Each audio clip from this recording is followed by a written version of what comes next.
Nous sommes partis pour encore une nouvelle étude, une nouvelle prêche sur la parole de Dieu, toujours dans le cadre de l'allée de Jésus-Christ au jardin des Oliviers, à Gethsémane, ensuite son arrestation et sa crucifixion, son ensevelissement, sa résurrection, sa montée au ciel et le retour que nous attendons pour entrer dans la félicité avec lui. Voilà, Michael Bogu, votre serviteur. Ce soir, nous allons parler de l'humilité de Jésus. Parce que nous avons parlé d'abord des jardins qui sont les pivots du salut. On a parlé de l'angoisse de Jésus-Christ. On a parlé du grumeau de sang qui coule sur le visage de Jésus. On a parlé de la trahison de Jésus. Et on a expliqué toutes les souffrances que Jésus a traversées rien que pour nous donner le salut. Donc c'est ce que nous allons ce soir encore égrener, expliquer pour que nous puissions comprendre que l'objectif c'est que nous arrêtons de pécher, de nous plaire au péché, de nous amuser avec le péché. Surtout c'est ce qu'il ne faut pas. Il faut qu'on sorte du péché. L'objectif c'est de nous amener à comprendre que Christ a tellement souffert que nous ne pouvons pas vivre comme nous voulons. Nous avons accepté Jésus, plongé par immersion, nous sommes sortis, mais nous demeurons encore dans ces péchés-là. Il faut qu'on sorte de là, parce que ça ne nous donnera absolument rien. Voilà. Ça ne fera que détruire notre vie, et ça va nous réserver des surprises au monde qui sont sur cette terre. Or, ce n'est pas l'objectif de l'Éternel des âmes. Voilà. Michael Bogu, votre serviteur.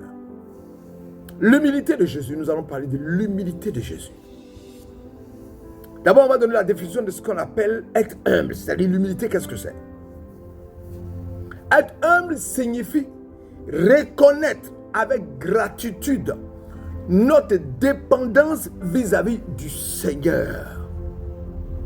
Reconnaître avec gratitude notre dépendance vis-à-vis du Seigneur. Comprendre que nous avons un besoin constant du soutien du Dieu vivant. L'humilité est la reconnaissance que nos talents, nos capacités, nos moyens, nos bénédictions, nos grâces ne viennent que de l'Éternel des âmes et que ne sont que des dons et des grâces que Dieu nous a faites.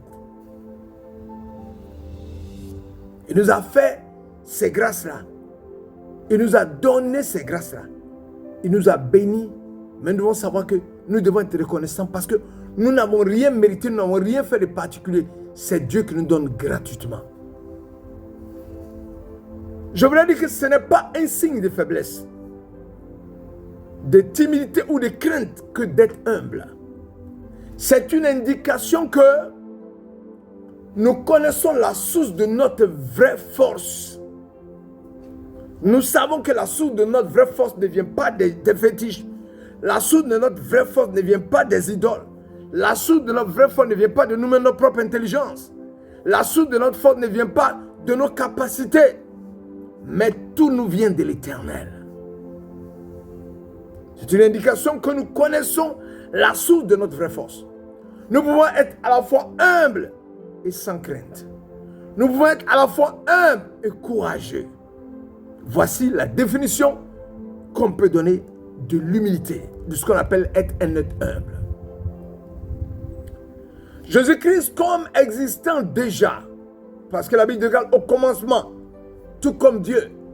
Nous pouvons le voir dans Jean chapitre 1 verset 1. Au commencement était la parole, et la parole était avec Dieu, et la parole était Dieu. Il serait même Jésus-Christ l'agent de la création. Colossiens chapitre 1 verset 16 dit, il est l'image du Dieu invisible, le premier-né de toute la création, car en lui ont été créées toutes les choses qui sont dans les cieux et sur la terre, les visibles, les invisibles, les trônes, les dignités, les dominations, les autorités. Tout a été créé par lui et pour lui. Il est avant toute chose et toute chose subsiste en lui.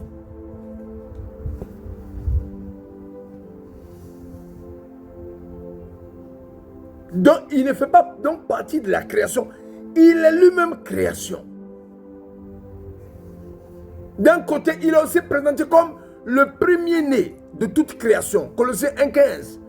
Paul écrivit que Jésus, en venant du ciel, s'est dépouillé lui-même, en prenant une forme de serviteur, en devenant semblable aux hommes, et ayant paru comme un simple homme, il s'est humilié lui-même, se rendant obéissant jusqu'à la mort, même jusqu'à la mort de la croix. Philippiens 2,7. La Bible déclare dans Hébreux 2,17, Jésus dut devenir en tout semblable à ses frères, afin d'être un souverain sacrificateur, miséricordieux et fidèle. Si nous entrons dans la raison de l'angoisse de Jésus à Gethsémani, en ce moment précis de son résistance, nous comprenons mieux le prix que lui a coûté le rachat du genre humain et la nature de la rédemption. Malgré que Dieu lui a donné les pleins pouvoirs, lorsqu'il s'est incarné en Jésus, Jésus, sachant qu'il avait tous les attributs de Dieu, n'a pas voulu s'en emparer afin d'exercer ce pouvoir-là. Jésus s'est plutôt rabaissé en manifestant une humilité au-delà de toutes les humilités qui aient pu exister sur la terre au tréfonds des cieux. Voilà pourquoi la Bible déclare dans Philippiens chapitre 2, versets 5 à 7, « Ayant en vous les sentiments qui étaient en Jésus-Christ, lequel existant en forme de Dieu, n'a point regardé comme une proie à arracher d'être égal avec Dieu, mais s'est dépouillé lui-même en prenant une forme de serviteur, en devenant semblable aux hommes. Et ayant paru comme un simple homme, il s'est humilié lui-même, se rendant obéissant jusqu'à la mort, même jusqu'à la mort de la croix. » Est-ce qu'il peut y avoir une autre humilité que celle-là? Il n'y en a pas. Pour dire que c'est dans ton humilité que Dieu va te lever. Parce que la Bible déclare que Jésus-Christ, qui est l'exemple par excellence, que nous voulons imiter, a été humble en acceptant d'aller mourir à la croix. Et en faisant la volonté de Dieu, et Dieu qui a vu son obéissance, quant à boire la coupe totalement, l'a récompensé en l'élevant au-dessus de tout.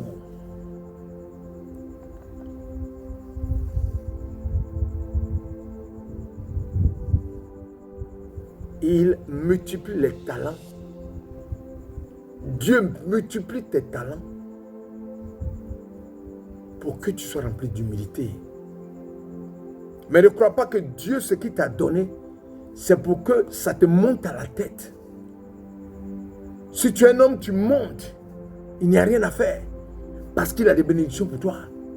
L'orgueil et l'humilité sont des sentiments qui sont très subtils parce que ça se passe au niveau de notre cœur. L'orgueil, ce sont des sentiments qui passent dans notre cœur.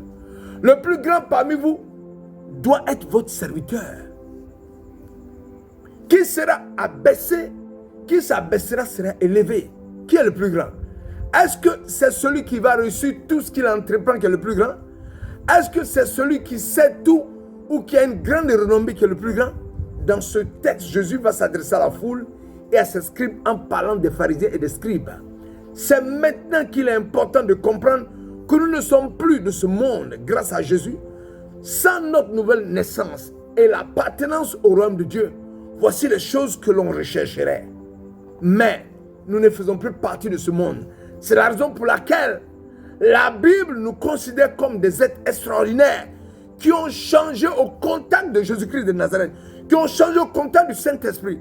Nous voyons les choses non selon le monde, mais avec le Saint-Esprit en nous. Philippiens 2, rendez ma joie parfaite, ayant un même sentiment, un même amour, une même âme, une même pensée. Ne faites rien par esprit de parti ou par vaine gloire, mais que l'humilité vous fasse regarder les autres comme étant au-dessus de vous. Que chacun de vous, au lieu de considérer ses propres intérêts, considère les intérêts des autres. C'est ça. Jésus a démontré sa très grande humilité en faisant remarquer que le monde dans lequel nous vivons est un monde du m'as-tu vu. Oui, ce monde te dit d'aller de plus en plus en hauteur, en écrasant les autres au passage, en écrasant tout sur ton passage pour atteindre tes objectifs et atteindre le sommet. Alors que Jésus nous dit que pour atteindre le sommet, il faut aller vers le bas. C'est contraire au monde. C'est pour cela que la Bible dit que les pensées de Dieu sont contraires à celles du monde. Et nous dit que la vraie hauteur, c'est l'abaissement.